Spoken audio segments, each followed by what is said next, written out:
Okay, so the next item is something that I call logically speaking. So we've got 4 cards here. Oh, now we know for certain that each has a letter on one side and a number on the other side. We don't have to test that out. What we have to test out is the rule that we've got at the top here. So the rule is every card that has a D on one side has a 3 on the other side. And what we want to do is check whether this claim is true or not, but by turning over as few cards as possible. So obviously what you need to do is think about this just for a couple of minutes. How many cards, what's the fewest number of cards we can get away with turning, and which cards are they? Okay, so just a few seconds to think about that.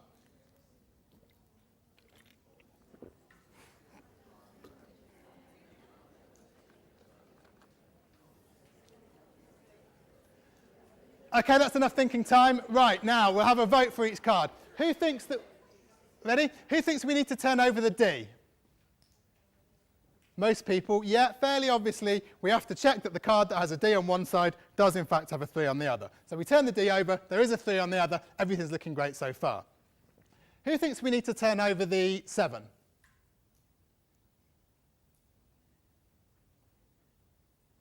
Two people, someone who already knows the answer. I'm amazed that, I didn't think many people would get it, but I'm amazed that virtually no one did. That's the next card we've got to turn over. Why? Well, as you saw from my answer there, we're checking the rule that every card that has a D on one side has a 3 on the other. This doesn't have a 3 on the other, so we need to check that it doesn't have a D on the other side. If it does have a D on the other side, then our rule is wrong. So look, we turn over the 7. There is a D there. The claim was wrong. So we did need to turn that over to check that there was a D on the other side. So I think only 2 or 3 people got that right. So well done to you. Right, who thinks we need to turn the K over? No, it doesn't matter what's on the back. It could be 74.2412098. It doesn't matter. Who thinks we need to turn the 3 over? A couple of people think you do. Most people have figured out by now that you don't, because the rule is that every card that has a D on one side has a 3 on the other. The rule isn't that every card that has a 3 has a D on the other. So that can be an M. It doesn't matter. Okay, so what did the fact that nearly everyone got that wrong tell us about human reasoning? Well, it tells us 2 things. Firstly, it tells us that people are subject to what psychologists call a confirmation bias. So when you're trying to test a theory, what you should do is try and look for evidence to disprove the hypothesis. But what most people do is try and you know, psychologists who do experiments are as guilty of this as anyone else. What people do actually do is try to look for evidence that supports their theory. So, you know, we have this problem in everyday life. People tend to look for evidence that supports their pre-existing views, but what they should really be doing is looking for evidence that challenges their existing views, trying to disprove the hypothesis. Another thing that it shows us about our reasoning, though, is that we're very bad at doing kind of abstract logical reasoning, and that when we have to do reasoning in real life, we don't use kind of rules of formal logic. We use kind of mental shortcuts that psychologists call heuristics, just a fancy word for kind of rules of thumb. So, to show you how these work, if I give you exactly the same problem formally, but in a kind of domain that you understand, where you can use one of your heuristics, it's going to be pretty easy. So this time, the cards represent people and what they're drinking at the moment. So this time, the rule we need to check is a lot more concrete. It should make a lot more sense to you. So we need to check the rule that everyone who is drinking beer is over 18. So who thinks we need to turn over the beer card? Yeah, obviously we do, to check that the person who's drinking the beer is over 18, and she's very old, so that's fine. Obviously we don't need to turn over the Coke card, because it doesn't matter how old you are. People of any age are allowed to drink Coke. Obviously we don't need to turn over this card, because this guy's old enough to be allowed to drink what he wants. Do we have to turn over this card, check what he's drinking? Obviously we do. But this is exactly the same scenario as the one that everyone got wrong before. But obviously we need to check this young lad isn't having a sneaky can, and he is. So when it's in a domain that you understand, it's very easy because you can use these kind of mental shortcuts. When it's in a domain that requires abstract logic, you're very poor. So that one was about how people are maybe less smart than you think. So to redress the balance, I'd like to show you how in other ways you're a lot more smart than you think. Right, who's seen that film Limitless? Okay, it's a bit of a stupid film, but it makes an interesting, it's an interesting scenario. So what happens, if you haven't seen it, is this guy at the top here, he's kind of a bit of a loser, but then he takes this drug, that a new kind of experimental drug that makes him brilliant. His memory is perfect, his intelligence is, you know, off the scale, and he can just sort of solve anything in life and becomes a millionaire in a very short space of time. And one thing about what this drug does to him is it makes his memory limitless. He can remember absolutely everything that he's ever seen. But actually, what I want to show you now is that without any special new drugs, your memory is limitless. You remember every single thing that you've ever seen. The problem is just getting it out there. So I'm going to show you that by means of a quick memory test. So I'm going to go through a load of items, and we're going to spend 6 seconds on each. And then at the end, there's going to be a memory test. And I guarantee that nearly everyone will get nearly all of them right. OK, so let's hope this works. Now, we need to go through each one for 6 seconds. So I thought the best way to do that without it being too boring is to have some music that has a 6-second loop in it. So every 6 seconds, I'll step through. Try and just concentrate on the pictures and obviously memorize them for the test. OK, here we go.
OK, right, now here comes the surprise memory test. Well, not the surprise memory test, the memory test that I warned you about beforehand. Right, which one did we see, the ring or the cap? The letter or the match? Easy, isn't it? Magnifying glass or the magnet? The wing or the hot air balloon? Wing. OK, so it's extremely easy, just with 6 seconds for each one. Now, a study, obviously you only had 20 pictures there because we were limited with time, but a study with 612 pictures found that people got 98% correct. That was a study done in the 60s. A study done in the 70s used 10,000 pictures, and people overall got 83% correct. So your memory really is limitless. You really do remember pretty much everything you've ever seen. It's just a case of getting it out there. If I'd asked you to list all of these items, you wouldn't have had a clue. When I give you an easier recognition test, it proves that they are in there. The problem is just getting them out. So I started with a question of what is psychology, and I'd like to summarize by giving you an answer to this question by kind of talking you through a typical a day in the life and showing how psychology can answer some of the questions that come up along the way. So my answer to this question, what is psychology, is that psychology is everything. Psychology is the study of how and why people do absolutely everything that people do. So here are some examples. Everything, there we go. So here are some examples. So you wake up and the first thing you see or the first thing you think about is probably going to be your partner. So that starts you thinking about how you met, why they were attractive to you, why you were attractive to them. You might say it's their looks, you might say it's their sense of humour, but then what is it about one particular look that makes that more attractive than another? Why do we find funny people more attractive than non-funny people? Can psychology tell us? Okay, so putting that aside, you go downstairs and have some breakfast. Now, what do you have for breakfast? Nothing? A glass of water? A coffee? Some cereal? Toast? Or a whole box of donuts? Why is it that some people consistently overeat until they make themselves obese and they know that it's completely unhealthy, whereas other people go the other direction and completely starve themselves, even though they know that's not doing them any good, and some people can be more sensible about it? Are we born with a propensity to be obese? Is it something we learn from the media? Again, someone should do a study to tell us about these things. While you're reading your breakfast, you pick up the newspaper, and the headline is about a serial killer who's been on a rampage. So the paper is talking about how, the killer himself was attacked as a child, and maybe his upbringing has something to do with it. And then another commentator is saying, no, nothing to do with it, hang them and flog them, some people are just born evil. And that gets you wondering, are some people born evil? Are some people born with a greater propensity to violence? Or is it all people's upbringing? Again, someone should do a study to find out. You get to school and or college, and you've got a lesson with the teacher who you and your friends all jokingly refer to as Mr. Psychopath. But is it true that he really could be a psychopath? Are there psychopaths out there? What is a psychopath anyway? Are they more likely to be in some professions like teaching than others, or less likely? Again, someone should do a study and find out. But although you all hate this teacher, he does get good results. So this gets you thinking, well, what is it about learning? Is it really true that people learn best when information is presented in a certain learning style? Are there some ways of revising or learning that are more effective than others? Again, it would be great if someone did a study to find out if there was. Finally, you go home on the bus. Well, you try to, but you're waiting for hours at the stop, and then wouldn't you know it, there's 3 buses come along at once, and it seems to you like, okay, 3 buses come together more often than would be expected if the buses just came along at random. Is that really the case, or does it just seem like that to you? Again, it would be interesting if someone should do a study to find out if that's the case. Now, for all of these things, every time you think someone's done a study, someone has. In most cases, hundreds of studies have been done to answer all of these questions and all the other questions that you'll meet along your everyday life. So this is what we study in psychology, absolutely everything that makes up the entire sum of human experience.